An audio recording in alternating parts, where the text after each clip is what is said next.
नमस्कार, आप देख रहे हैं दिल्ली ग्लो न्यूज और मैं हूं आपके साथ सपना मद्देशिया। शुरुआत करते हैं आज की कुछ खास खबरों से। देश की राजधानी दिल्ली में आपराधिक गतिविधियों की बढ़ती घटनाओं ने लोगों में डर पैदा कर दिया है।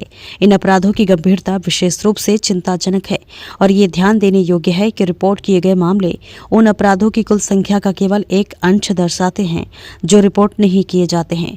बुधवार को मुख्यमंत्री आतिशी ने सुंदर नगरी में पिछले दिनों दिन दहाड़े मारे गए मृतक मनीष जी के परिवार से मिलकर उन्हें सांत्वना दी। आतिशी ने ट्विटर अकाउंट पर पोस्ट भी शेयर किया। उन्होंने लिखा, सुंदर नगरी में पिछले दिनों दिन दहाड़े 28 वर्षीय युवक की हत्या कर दी गई है। आज मृतक के परिवार से मिलकर उन्हें सांत्वना दी। दिल्ली सरकार की ओर से मृतक परिवार को 10 लाख रुपए की सहायता राशि भी दी जाएगी। वहीं इस पूरे घटना को लेकर सीएम आतिशी ने केंद्रीय गृह मंत्री अमित शाह पर हमला बोला। आतिशी ने कहा, भाजपा शासित केंद्र सरकार के पास दिल्ली में सिर्फ एक काम है, दिल्ली के लॉ एंड ऑर्डर को संभालना, लेकिन वो इसमें पूरी तरह से फेल है। शहर में सरेआम गोलियां चलना, उगाही, मर्डर रोजमर्रा की बातें हो गई हैं, लेकिन गृह मंत्री अमित शाह चुनावी रैलियों में व्यस्त हैं। अमित शाह जी राजनीति करने के बजाय दिल्ली की सुरक्षा व्यवस्था को संभालने की अपनी जिम्मेदारी निभाएं। आपकी नाकामी से दिल्ली क्राइम कैपिटल बन चुकी है। आज यहाँ पर मनीष के परिवार के साथ हमारी मुलाकात हुई।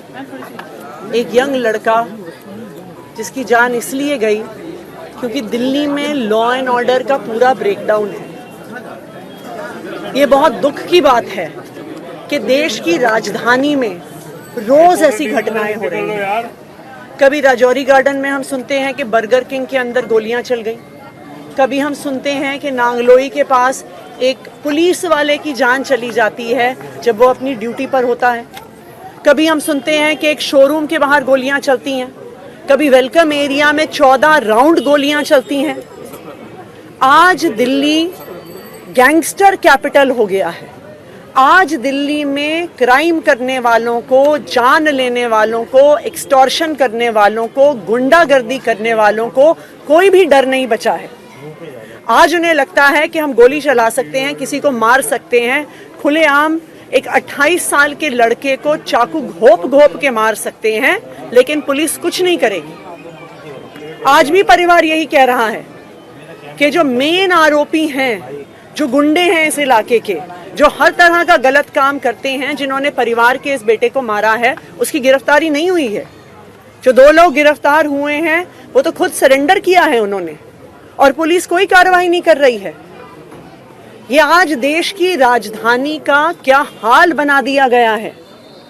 हम तो सुनते थे, फिल्मों में देखते थे कि एक समय में बॉम्बे में अंडरवर्ल्ड का राज था, गैंगस्टर्स का राज था, लेकिन आज दिल्ली का भी यही हाल हो गया है। मैं आज देश के होम मिनिस्टर अमित शाह जी से ये जानना चाहती हूँ कि जब पूरी दिल्ली की लॉ एंड ऑर्डर की व्यवस्था आपके अंडर आती है, जब दिल्ली की पूरी पुलिस व्यवस्था आपके अंडर आती है, तो आप दिल्ली वालों के लिए क्या कर रहे हैं? रोज एक्सटॉर्शन, रोज मर्डर, रोज गोलियां चलना। लेकिन देश के गृह मंत्री को चुनाव प्रचार के अलावा कोई काम नहीं है। गृह मंत्री हमारे अमित शाह जी कभी हरियाणा में प्रचार कर रहे हैं, कभी झारखंड में प्रचार कर रहे हैं, कभी महाराष्ट्र में प्रचार कर रहे हैं, और यहाँ खुलेआम सुंदर नगरी में एक 28 साल के लड़के को छुरा घोप के मार दिया जाता है। दिल्ली में खुलेआम गोलियों के गोलाबारी होती है, 14 राउंड गोलियां चलती हैं।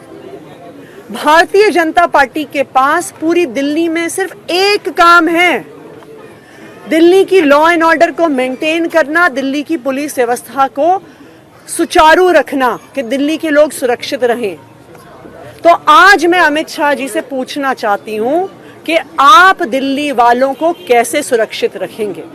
आज मैं अमित शाह जी से कहना चाहती हूं कि अपने राजनीतिक काम छोड़िए, भारतीय जनता पार्टी का चुनाव प्रचार प्रसार छोड़िए, और जो दिल्ली में लॉ एंड ऑर्डर मेंटेन करना और सुरक्षा व्यवस्था मेंटेन करना आपका काम है, दिल्ली में एक काम है आपके पास, उस काम को सुचारू रूप से करिए। मैम, मनीष की जान महिला की सुरक्षा करते हुए गई है, तो क्या उनको आर्थिक मदद या लीगल एड दिया जाएगा? बिल्कुल, हमने परिवार को वादा किया है कि 10 लाख रुपए का कॉम्पेंसेशन दिल्ली सरकार के द्वारा दिया जाएगा। उनके परिवार को, उसके अलावा उनके छोटे छोटे बच्चे हैं, चाहे उनकी स्कूल की एडमिशन हो, उससे जुड़ी हुई उनकी कोई भी समस्याएं हो, तो दिल्ली सरकार उनके साथ खड़ी है।